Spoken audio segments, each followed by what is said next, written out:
천도제에 올리는 날, 정사순의 몸에 깃든 팔척기가 칼을 들고 중전을 향해 뛰어든 순간 혼란은 순식간에 조정 전체로 번졌어요. 여리는 피를 토하는 중전을 끌어안으며 정신을 잃을 뻔했고 대비는 놀란 나머지 부적을 집어 던지며 뒷걸음질 쳤어요. 가섭스님은 팔척기의 원혼을 천도하려다 실패했고 홀령이 아닌 아끼는 재령을 비웃기라도 하듯 키득거리며 웃었어요. 왕희정은 뒤늦게 칼날을 막아서다 어깨를 베었고 강철은 봉인의 여파로 여전히 기력을 회복하지 못한 채 뒤따라 달려왔어요. 그 순간 경기석이 강철의 품에서 빛을 발하더니 다시금 붉은 열기를 토해냈어요. 여리의 몸에서 울려 퍼지는 넙덕의 부적이 팔척기의 기운과 부딪히며 뜨겁게 타들어갔어요. 하지만 팔척기는 여전히 웃고 있었고 그의 시선은 찢긴 중전의 배를 뚫고 태아를 향해 고정되어 있었어요. 팔척기는 말해요. 나를 지우려 했던 왕가의 씨앗 내가 다시 새겨주마. 그의 목소리는 어둠을 뚫고 장내를 지배했고 태아를 노린 악기의 손길은 왕희정이 다시 칼을 뽑아 휘두르면서 가까스로 저지됐어요. 무관들의 합세와 여리의 부적이 동시에 터져나오며 팔척기는 제자리에 밀려났지만 그는 사라지지 않았어요.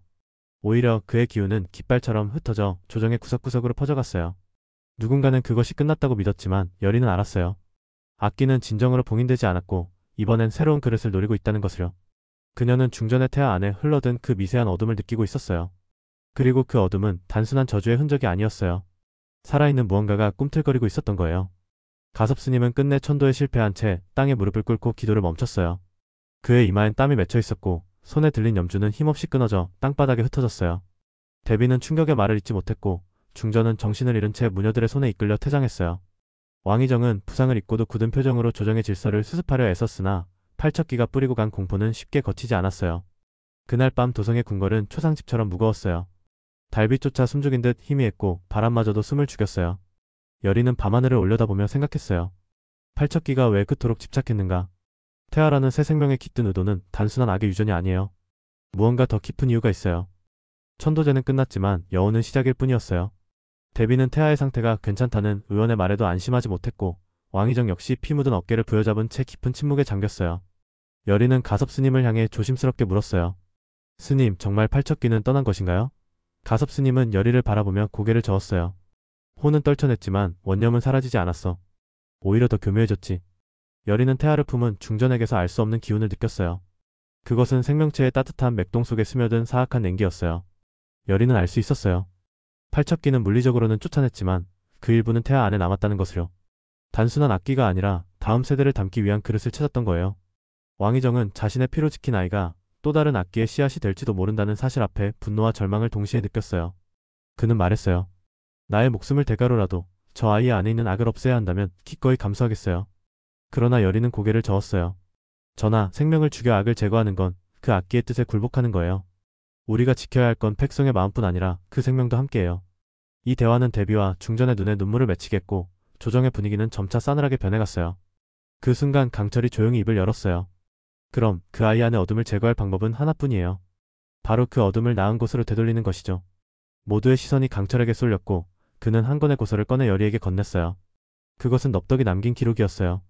책장은 낡았고 문장은 삐뚤었지만 그 안엔 텐의 원기 재령법이라는 오래된 굿의 비밀이 숨겨져 있었어요. 여리는 눈을 감고 책을 펼쳐 읽기 시작했어요. 내용은 충격적이었어요. 이 재령법은 무녀가 자신의 영혼을 담보로 악기의 흔적을 명부로 끌어내는 방식이었고 굿의 장소는 용당골이어야 한다고 적혀 있었어요. 용당골. 여리는 그 이름을 읊조렸어요. 그곳은 팔척기가 태어난 곳이자 강철이 떨어졌던 곳이며 윤갑이 어릴 적 잠시 머물렀던 장소이기도 했어요. 역사는 돌고 돌아 다시 그 땅으로 향하고 있었던 거예요. 여리는 마침내 결단을 내렸어요. 내가 만든 업보예요. 내가 끝내겠어요. 강철은 반박하지 않았어요. 대신 단단한 눈빛으로 말했어요. 함께 가요. 대비는 말없이 부적을 건넸고 그 속엔 연종 대왕의 친필 진언이 담긴 홀령 봉쇄부가 들어있었어요. 여리는 그 부적을 품에 넣으며 조용히 말했어요. 이제 끝을 보러 가요. 용당골로 향한 여리와 강철은 음산한 기운이 흐르는 마을 어귀에 도착했어요.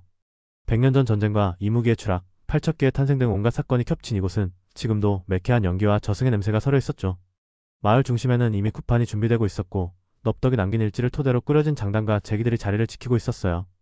여리는 부적을 꺼내 하나하나 바람에 띄우듯 태우며 정화의식을 시작했고 강철은 한쪽에서 마을을 지키듯 기운을 감지했어요. 하지만 평온은 오래가지 않았어요. 멀리서 복면을 쓴 인물이 모습을 드러냈고 그 기척만으로도 마을이 떨려오는 듯한 긴장감이 감돌았어요. 그 인물은 바로 팔척기를 모시는 맹인 무당 풍산이었어요. 그의 손엔 어딘가에서 훔쳐낸 듯한 호패가 들려있었고 그것은 새로운 저주의 씨앗을 품고 있었어요. 그는 열의를 바라보며 말했어요. 넌 너무 많은 것을 안다. 그 태아를 구하려 하는 것도 이 나라를 살리려는 것도 다 쓸모없다. 아근대를 이어 살아남는다. 그는 손에 들고 있던 부적을 찢으며 자신의 몸에 악기의 잔재를 불러냈어요. 팔척귀가 사라진 것이 아닌 나뉘어 흩어진 것이었어요.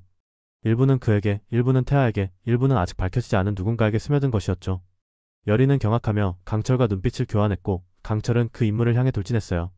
두 사람의 격돌은 쿠판 너머에서 번개처럼 번졌고 사방에서 악기들이 비명처럼 울리기 시작했어요. 열의는 그 와중에도 굿을 멈추지 않았어요. 몸에 부적을 둘둘 감고 피를 바른 칼을 들고 하늘을 향해 외쳤어요. 천지신명이시여, 이 악을 보시고 정의의 불을 내리소서. 넙덕이 남긴 일지에 따르면 이 굿은 단 한 번의 시도만 허용됐어요. 실패하면 무녀의 혼이 삼도천을 건너지 못한 채 악기에게 잡히고 만다고 했죠. 열의의 온몸엔 핏줄이 붉어졌고 입에서는 선혈이 흘렀어요. 강철이 싸우는 사이 열의는 끝내 부적을 태워 봉인의 연기를 만들어냈고 그것을 악기 잔재가 깃든 호패의 주인에게 던졌어요. 그의 몸은 비명을 지르며 타올랐고 팔척기의 일부는 고통 속에서 저항했지만 완전히 사라지지 않았어요. 일부는 흔적도 없이 흩어졌고 일부는 어딘가로 숨어든 듯한 기운을 남겼어요. 그러나 강철은 싸움 속에서 중상을 입었고 열의 역시 의식을 잃고 쓰러졌어요. 마을은 정적에 휩싸였고 누군가는 팔척기가 완전히 사라졌다고 믿었지만 열의는 아직 끝나지 않았음을 직감했어요. 악은 남아있었고 그 근원은 여전히 태아에게 있었죠. 그리고 누군가 또 다른 그릇을 찾고 있다는 불길한 예감이 열의의 내면을 스쳤어요.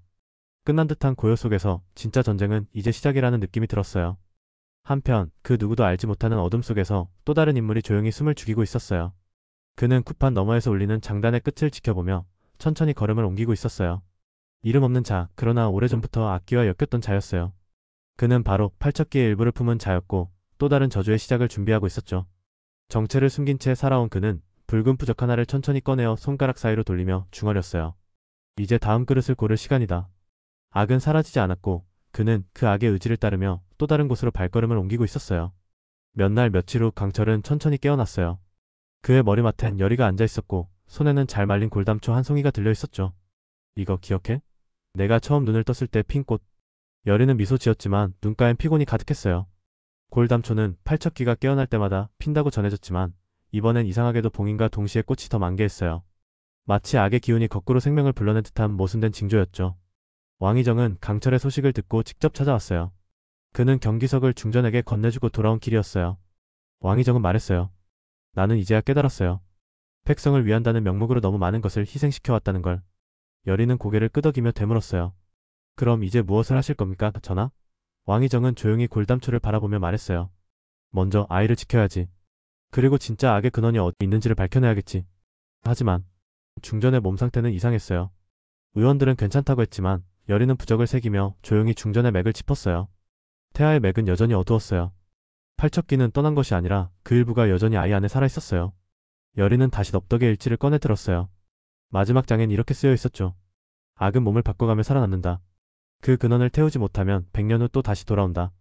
열의는 강철을 바라보며 조용히 말했어요. 우리가 끝낸 게 아닐지도 몰라. 그 순간 열의의 가슴에 담아두었던 부적이 붉게 타올랐어요. 악의 파편이 아직 하나 남아있었던 거예요. 그리고 그 파편이 깃들 대상은 태아가 아닌 그 옆에서 늘 중전을 돌보던 상궁이었어요. 밤의 궁궐안. 붉은 눈동자를 뜬 상궁이 어둠 속에서 중전의 방을 향해 천천히 걸어가고 있었어요. 그리고 조용히 들리는 속삭임. 아직 끝나지 않았어요. 그러나 그 순간 왕희정의 발걸음이 잠시 멈췄어요. 아무 이유 없이 손끝이 떨렸고 눈앞의 공기가 서늘하게 갈라졌어요. 그는 느꼈어요. 뼛속까지 스며드는 익숙한 한기, 바로 팔척귀가 마지막으로 남기고 간 저주의 기운이었죠. 품 안의 경기석이 미세하게 진동하며 열기를 냈지만 이번에는 그 금빛 속에 섞인 검은 장광이 섬뜩하게 흘렀어요. 왕희정은 고개를 돌려 벽에 드리운 자신의 그림자를 바라봤어요. 그 그림자가 미묘하게 흔들렸고 뒷덜미를 따라 목소리가 흘러들었어요. 아주 오래전 들었던 듯한, 그러나 결코 자신의 것이 아닌 내면의 속삭임.